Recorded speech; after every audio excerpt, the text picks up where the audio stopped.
Sources have also told NewsX that authorities have tightened security around the burial sites and have put screens to protect the workers as well as to help with the law and order situation in Dharamsthala.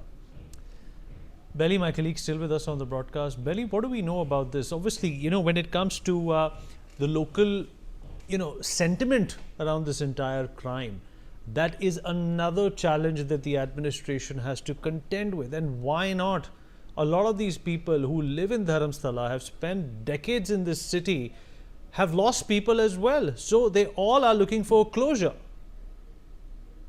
Absolutely, Winnie. The temple town of Dharamsthala is like, it has turned a curious place for a lot of people in and around, and nearby people who are coming there and actually wants to see what's happening. And that they had been there since the day, the June 29th, when the exhumation exercise was started by the SIT officials. And on the 6th day, when this skeletal remains were taken out, and it was confirmed by the members of the general public that it was indeed the skeleton remains. The forensic doctors said that the bones belong to a man. But even then, there was a lot of kind of overwhelming reactions from the members of general public who had gathered her, who confirmed that there were indeed bodies buried near the Netravati, and this was kind of taking a law and order issue there, with a lot of people talking about it, and a lot of YouTube channels, running their content helter-skelter around that. So having taken this into consideration, the SIT has chosen now to excavate sites under screens and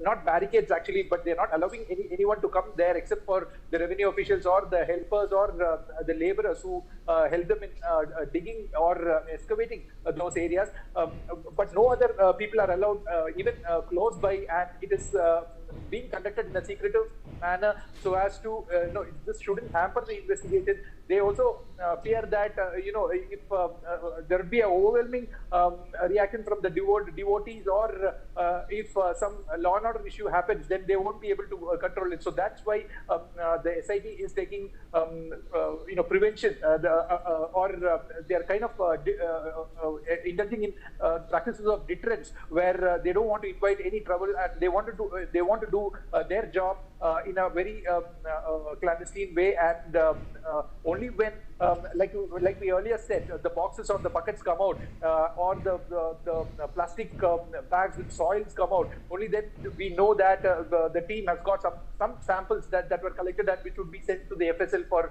further examination, and those reports are also awaited. So so this is what is happening at Dharamsthala, and today, the 5th day, there was this excavation that's going on for the 7th and the 8th burial spots, Vinny.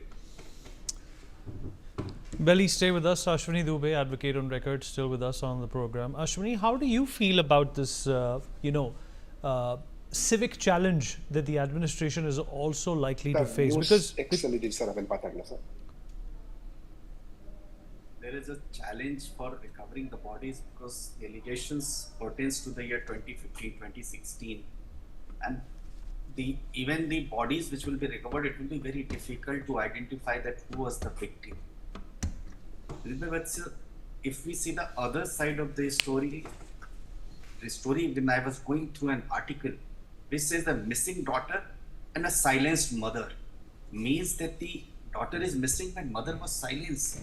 You may understand that what kind of threats would have been extended to that lady, that she was not able to speak for the murder or missing of her daughter. A person who is a whistleblower has to run away for 12 years. So it of course, Vineet Bhai, the people behind this are very powerful. They have their own system in the administration, and that is why you see the independent police system, that too of Karnataka, was not able to find out that when happened, how many people have been killed. And missing reports, NCRB data says the people have been missed. Where are they gone? And when somebody says that I have buried people on a large number of people, that needs to have been investigated.